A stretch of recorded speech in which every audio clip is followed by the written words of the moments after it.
Good morning, friends.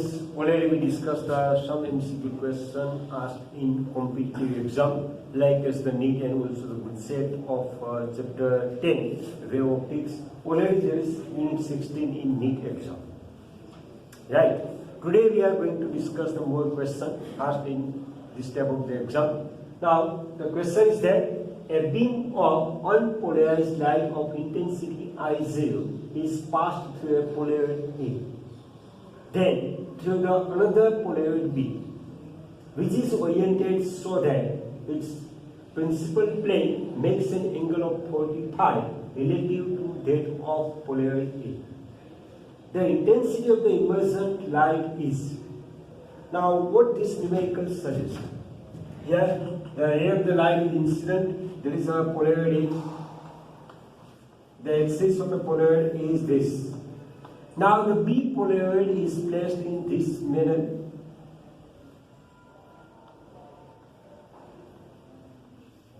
Here the angle is 45 between the two axes of the plane of the polarization. We have to find out what is the intensity of the emergent light. There is the I2 we have to find out. I1 is already given. I1 is here there is the intensity of the light is I0. Now we are using the Malus law. Intensity I is equal to I0 cos square theta. I is equal to I0 cos square theta. The intensity of the light emerges out from polaroid A. Intensity of light from A polaroid is I1 is equal to I0 cos square theta. So it's equal to I0 by 2. And from the polaroid, suppose that is the I2. I2 is equal to, for B polaroid, incident intensity of the incident light is I1 into cos square theta. That is given 45 degree. Therefore, I1 is already I0 by 2 into cos square 45. Cos 45 1 upon 2. Therefore, I0 by 2 into 1 by 2 is equal to I0 by 4. So the intensity of the light emerges out from the polaroid B is I0 by 4. This also. Again, what is given? A beam of unpolarized light of intensity I0 is passed through a polaroid A. After that, there is passed through the another polaroid B, which is oriented so that its principal plane makes an angle of 45 relative to A. Here is this.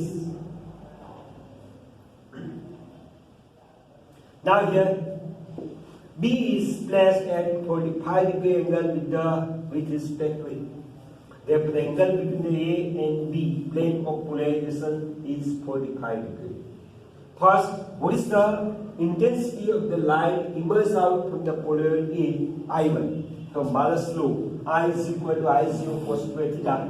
Intensity of the light coming out from A is I1 is equal to I0 cos square theta.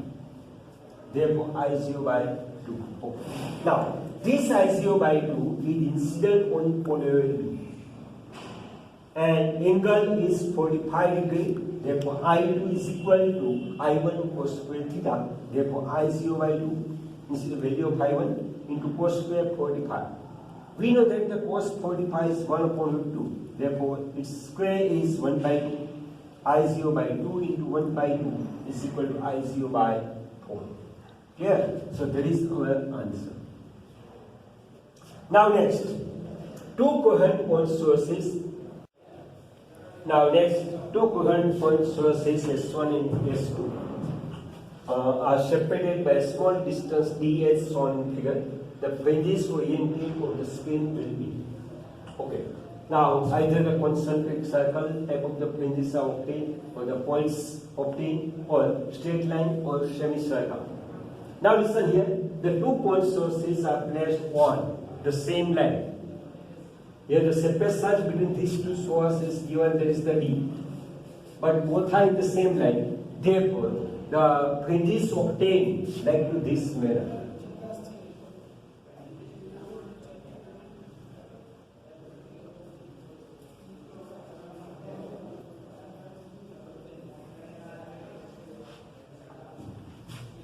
Therefore, the concentric circle type of the fringes are obtained on the screen because the two sources are in the same line. Therefore, both sources act as a single source. Right? Because S1 and S2 is in same line which is perpendicular to the screen. Therefore, the ray of the light coming from the source are traveling on the same path. Right? Therefore, the fringes are obtained on the screen is like this concentric circle. Clear this thing? Okay. Again, as shown in the figure, the two coherent sources S1 and S2 are placed at a small distance B. Now, the fringes oriented on the screen will be. So here are two sources placed on a single line. But the separation between these two sources is D. D is given. This direction is perpendicular to the screen. Screen is this, which is at capital D distance from the S1. So according to the Huygens principle, here the both beam of light emerge out from the S1 and S2 act as a single beam. Therefore, according to the Huygens principle, whatever the light is incident on the screen behave as a secondary source and produce the secondary spherical wave.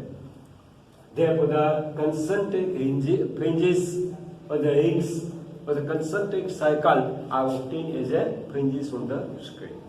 Okay. Now next is two beam A and B of plane polarized light with mutually perpendicular plane of polarization are seen through a polarity. Here the two beam of light A and B of plane polarized light with the mutual perpendicular plane of polarization are seen through a polarity. From the position where the beam A has the maximum intensity and B has 0.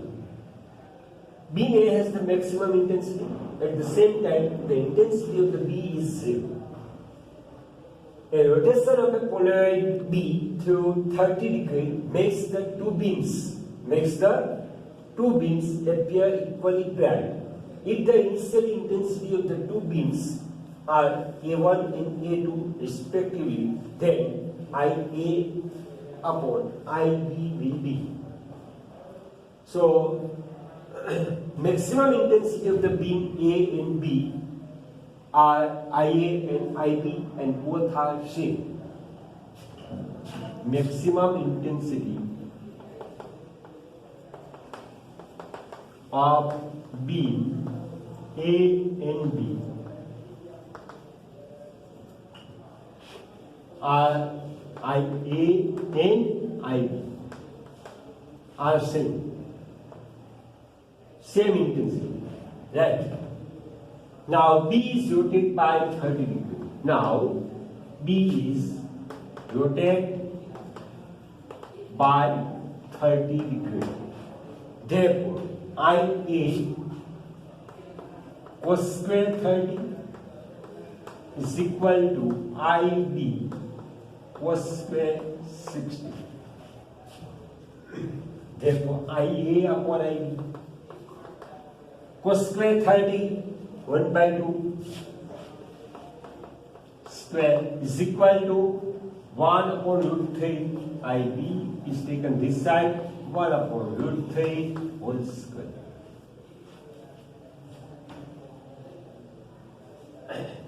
Sorry, it's the root 3 by 2 whole 60 root 3 by 2 whole square. 2 to cancel, therefore IA upon IB. IA upon IB will be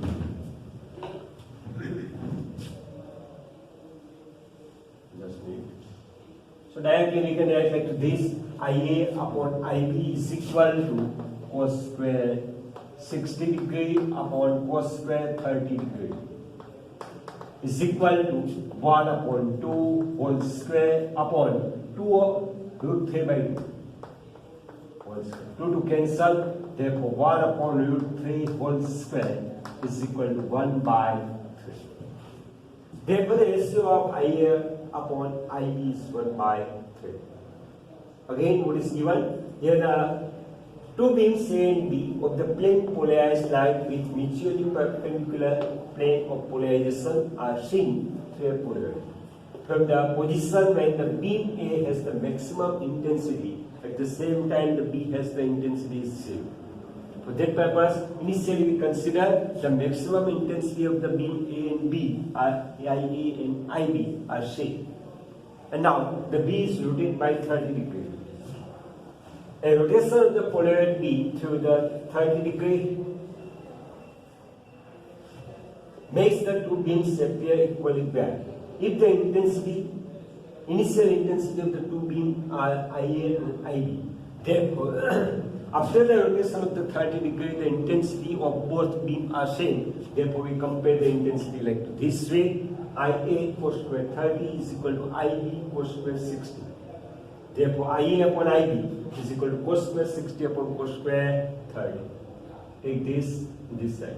Cos 60 1 by 2 is 2 square and cos 30 root 3 by 2 whole square. So 2 square cancel. Therefore, 1 upon root 3 whole square is equal to 1 by 3. Now next is depends on already we discussed about the Doppler effect for the sound. The same equation for the Doppler effect in light. An observer is moving with a half of the speed of light towards a stationary microsource emitting the microwaves of frequency 10 GHz. Therefore, the frequency of the source Fs 10 GHz. What is the frequency of the wave measured by the observer? Therefore, Fo is equal to Fs under root of 1 plus beta 1 minus beta. Here the beta is equal to V upon C. Velocity of the observer to the velocity of a light, that is the 1 by 2. That is the 1 by 2. Therefore, Fo, that means the frequency measured by the observer is the Fs under root of 1 plus 1 by 2 upon 1 minus 1 by 2. So it's equal to Fs square root of root 3 by 2 upon square root of 1 by 2. So it's equal to Fs root 3. Now Fs is the frequency of the microwaves emitted by the microwave source is given the 10 GHz. Therefore 10 into 1.73, that means the 17.3 GHz. There is the frequency measured by the observer. Again, there is this numerical depends on the Doppler effect of light. An observer is moving with half the speed of the light towards a stationary microwave source, emitting the microwaves of the frequency 10 GHz. Therefore, the frequency of the source is 10 GHz. What is the frequency of the wave measured by the observer? We require the Fo. Now the equation is Fo is equal to Fs under root of 1 plus beta upon 1 minus beta. Here the beta is equal to velocity of the observer to the velocity of light. So here the velocity of the observer is half of the velocity of light. Therefore c by 2 upon c is equal to 1 by 2. Therefore the value of beta is 1 by 2. Here we substitute the value of beta. Therefore Fo is equal to Fs under root of 1 plus 1 by 2 upon 1 minus 1 by 2 is equal to Fs under root of root 3 by 2 upon under root of 1 by 2. Therefore Fs into root 3. Fs is 10 GHz. 10 into 1.73, that means the 17.3 GHz is the frequency observed by the observer.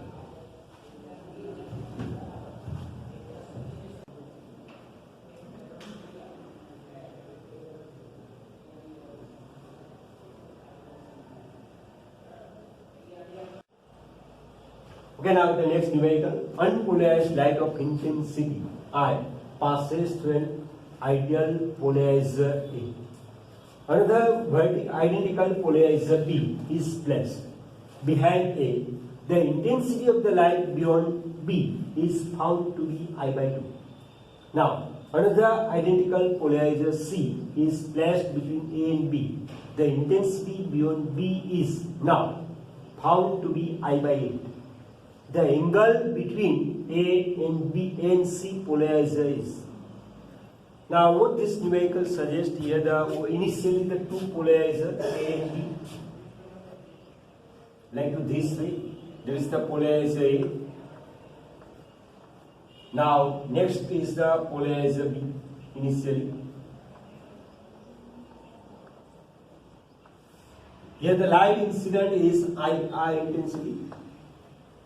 Here the light coming out from first is I1. This incident on polarizer B. So here the light coming out is I2. Now here we add the one more polarizer C between the polarizer A and B. In this way, C is the polarizer. So light coming out from the C is I2. There is incident on B. So as a result, the light coming out from the B is I0 by 8. I0 by 8. So the I by 8. Here is the intensity of the light coming out from the polarizer A is I1 and from polarizer B, from polarizer C is I2. Okay, now listen here.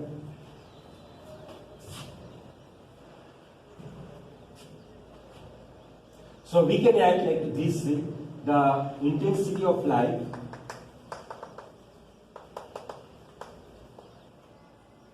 coming from A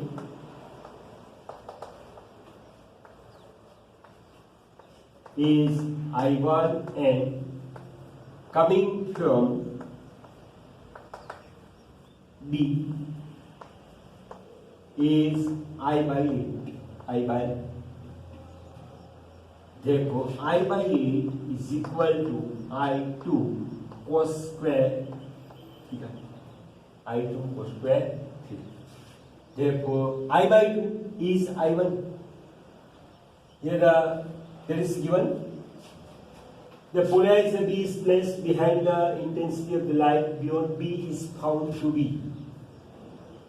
Initially, that is given when the C is not placed, at that time the light emerges out from the B is I by 2. Therefore, now I by 8 is I by 2 cos square theta. Therefore, I by 4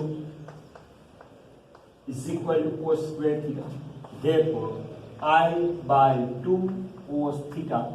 Therefore, theta is equal to 60 degrees.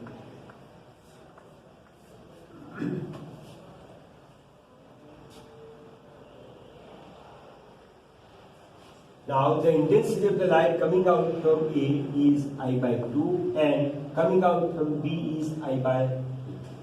Therefore, I by 8 is equal to I by 2 cos square theta. Right? Therefore, 2 to cancel, I by 4 cos square theta. Therefore, I by 2 cos theta, taking the square root on both sides. Therefore, theta is equal to 60. Initially, only the two polarities are placed. At that time here, the intensity of the light is I by 2. A is emerged out from the B.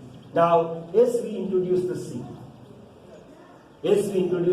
between the polarizer A and B, at that time the light coming out is I by 8.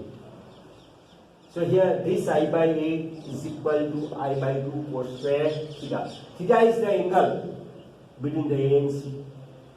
Because due to the new polaroid enter, here the intensity of the light is changed. Therefore, at which angle the C is enter between the A and B. Suppose this angle is theta. Therefore, I by 8 is equal to I by 2 cos square theta. So this way we can find out the angle 60 degrees. Now next. The angular width of the central maximum in a single slit diffraction pattern is 60. Therefore, angular width 2 theta is equal to 60. Therefore, theta is equal to 30 degrees. Now listen, angular width is given that 2 theta is equal to 60. Therefore, the angle at which we obtain the fringes from the skin is 30 degrees. Now, the width of the slit is 1 micrometer is given.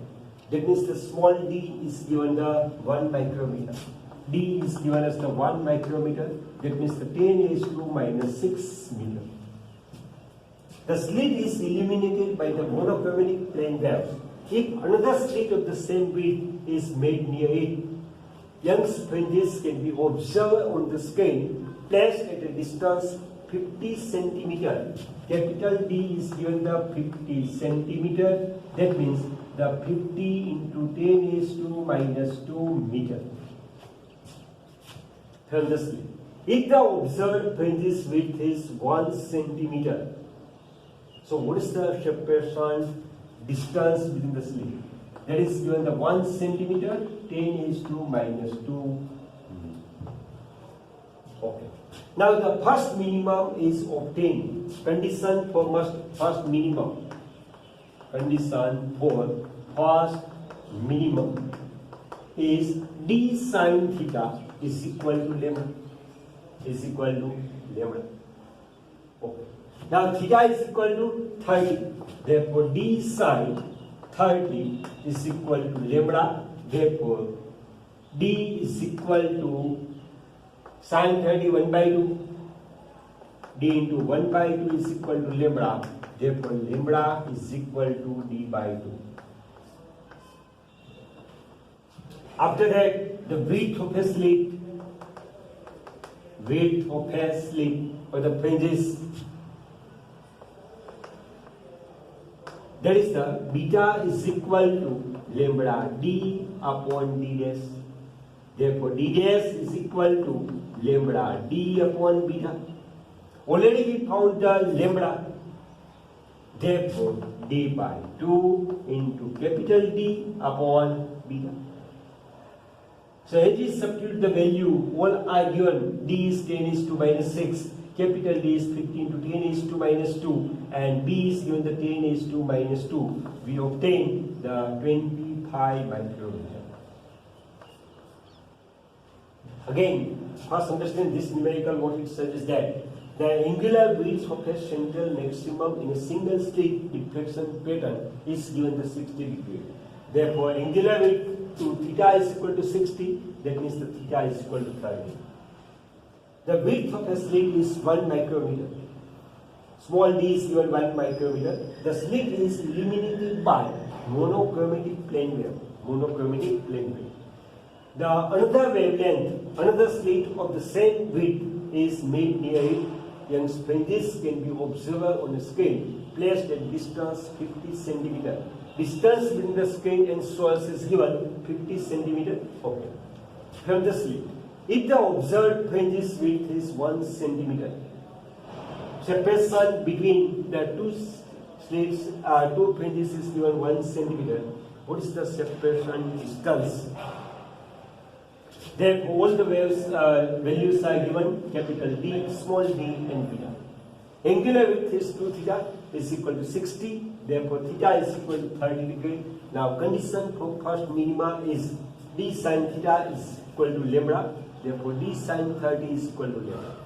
Therefore, lambda is equal to d by 2. And width of a fringes is beta is equal to lambda d upon d dash. D dash is the separation between slits. Separation between slits. We have to find out the d dash. Therefore, d dash is equal to lambda capital D upon beta. So that is the 25 micrometer. After that, the next numerical. Consider Young's double slit experiment as shown in the figure. Now, what should be the slit separation? D is in terms of wavelength such that the first minima occurs actually directly in front of the slit. So here the figure is given. The separation between the slit S1 and S2 is given D. Source is here. The distance of the screen from the slit is capital D. Capital D is small d. Is 2 into. Okay. Now, for that purpose, as here we consider the S1 to this distance, there is the I1, and S1 to this distance is I2. This point is Z1. Now, the first minima is occurs at midpoint at x1 distance, right? So here the path difference is I2 minus I1. Therefore, from figure, now S1Z1 is equal to 2D and S2Z1 is equal to this. There is the D and there is the 2D. So according to the Pythagoras theorem, there is the right angle triangle 2D square plus D square. Therefore, square root of 4D square plus D square. Therefore, S2Z1 is equal to square root of pi D square. Is equal to root pi D. Now, path difference is equal to 2n minus 1 into lambda by 2. For n is equal to 1, for n is equal to 1, path difference is equal to lambda by 2. Is equal to I2 minus I1. I2 minus I1. Here we substitute the value of I2 and I1. I2 is equal to root pi d minus d is equal to lambda by 2. Now, d is equal to 2d, I1 is equal to 2d. D is common, therefore root pi minus 2 into lambda by 2. That is the path difference. Path difference is I2 minus I. And that is given as the lambda by 2. Path difference is lambda by 2. Here we substitute the value of I2 and I1. I2 is root pi d minus I1 is 2d. This is equal to lambda by 2. Therefore, d common, root pi minus 2 is equal to lambda by 2. Therefore, d is equal to lambda upon 2 under root of pi minus 2.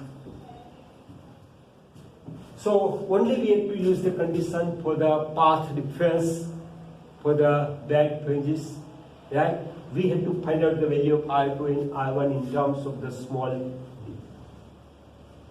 Clear? Okay. Now, in Young's double slit experiment, the separation between the slit is given the point 15 millimeter. Wavelength of the light used is 589 nanometer. The interference pattern obtained on the screen capital D is given 1.5 meter away. The separation between the two successive band fringes on the screen. That means we have to find out the distance between the two band fringes, consecutive band fringes. Therefore, the beta is equal to lambda capital D upon small d. All values are given: lambda 589 nanometer, small d 0.15 millimeter, and capital D is 1.5 meter. So, as we substitute the value, we obtain the answer is 5.9 millimeter. So, where is the numerical? Clear?